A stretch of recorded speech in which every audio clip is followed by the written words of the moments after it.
Hello friends, मैं सी ए संगीता और आज हम अपनी वीडियो में कवर करने वाले हैं section 194A that is interest other than interest on securities. तो हम अपनी वीडियो में इस सेक्शन को पूरी तरह डिस्कस करेंगे। तो अगर आपको हमारी ये वीडियो अच्छी लगे तो इसे लाइक और शेयर ज़रूर करें और हमारे चैनल टेक्स वे ग्लोबल को सब्सक्राइब कर लें ताकि जो है हमारी वीडियोज़ आप तक पहुँचती रहें। तो फ्रेंड्स, शुरू करते हैं। क्या है सेक्शन 194A। 194A में इंटरेस्ट अगर अदर देन सिक्योरिटीज़, अगर इंटरेस्ट की पेमेंट हो रही है, कौन कर रहा है, मतलब डिडक्टर कौन रहेगा, कोई एनी पर्सन। इसमें इंडिविजुअल और एचयूएफ जो कि ऑडिट में मतलब 44AB सेक्शन में कवर हो रहे हैं, तो उनको भी टीडीएस की डिडक्ट करने की रिक्वायरमेंट है। और किसी पेमेंट कर रहे हैं मतलब डिडक्टी कौन होगा, एनी रेजिडेंट पर्सन, मतलब अगर कोई भी रेजिडेंट है और उसको इंटरेस्ट की पेमेंट कर रहा है देन उस पर जो है टीडीएस की रिक्वायरमेंट रहेगी डिडक्ट करने की। बट इसकी क्या थ्रेशोल्ड लिमिट है, मतलब अगर एक bank, banking institutions, cooperative bank या पोस्ट ऑफिस अगर इंटरेस्ट की पेमेंट कर रहे हैं किसी पर्सन को, तो उसके लिए क्या लिमिट रहेगी, उसके लिए 40,000 की लिमिट है। मतलब मोर देन 40,000 अगर इंटरेस्ट कोई बैंक दे रहा है देन उसे टीडीएस डिडक्ट करना है।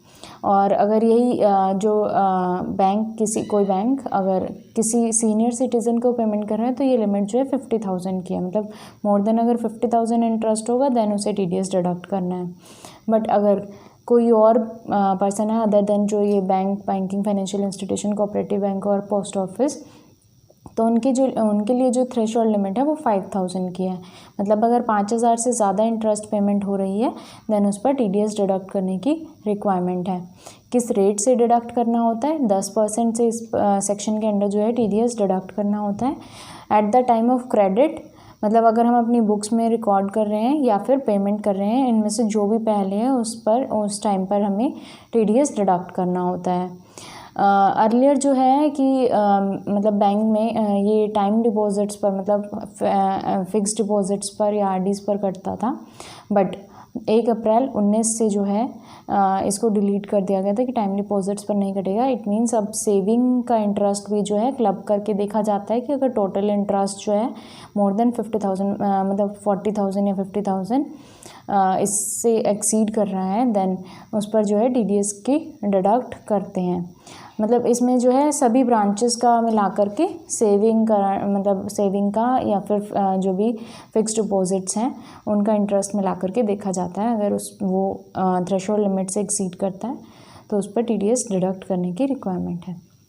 इसके अलावा जो है अप्रैल मतलब जो फाइनेंस एक्ट 2020 आया है उसमें एक मतलब चेंजेस आया है। उसमें कोऑपरेटिव सोसाइटीज़ जिनकी टर्नओवर मोर देन 50 करोड़ है in the last financial year preceding the financial year in which मतलब इंटरेस्ट इज पेड, मतलब इंटरेस्ट जिस साल में दिया जा रहा है उससे प्रीवियस ईयर में अगर कोऑपरेटिव सोसाइटी की टर्नओवर जो है मोर देन 50 करोड़ है देन उस पर उनको कवर मतलब उनको भी टीडीएस डिडक्ट करना रहेगा।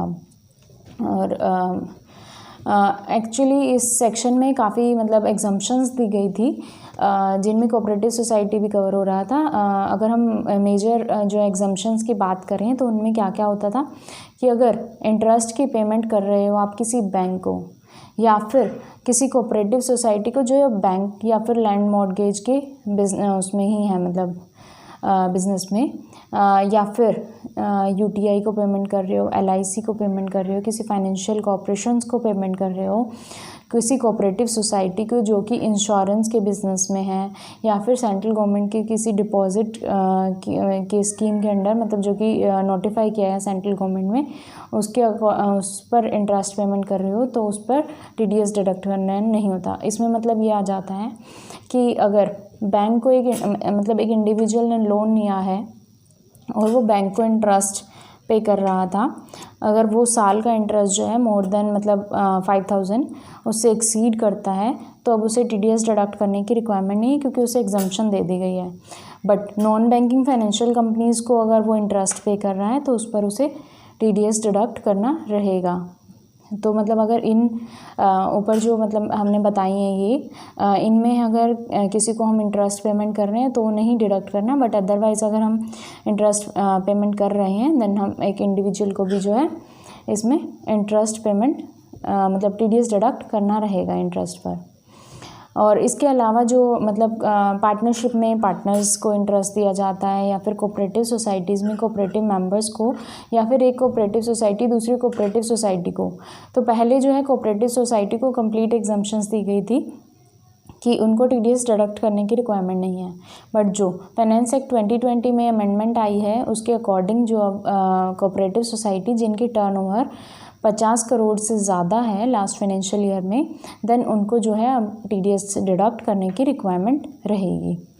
इसके अलावा भी कुछ एग्जम्पशंस हैं, जैसे कि अगर मेजरली कवर करें तो अगर कुछ डिपॉजिट्स बताए गए हैं, जैसे प्राइमरी एग्रीकल्चरल क्रेडिट सोसाइटी से रिलेटेड कोई मतलब अगर डिपॉजिट्स थे और उसका इंटरेस्ट पेमेंट हो रहा है, देन उस पर भी टीडीएस डिडक्ट करनी है। इसी तरह प्राइमरी क्रेडिट पॉलिसी या फिर किसी कोऑपरेटिव लैंड मॉर्गेज या फिर लैंड डेवलपमेंट बैंक के रिगार्डिंग कोई डिपॉजिट है तो उन पर भी जो है उसके इंटरेस्ट पर भी टीडीएस डिडक्ट नहीं होता है।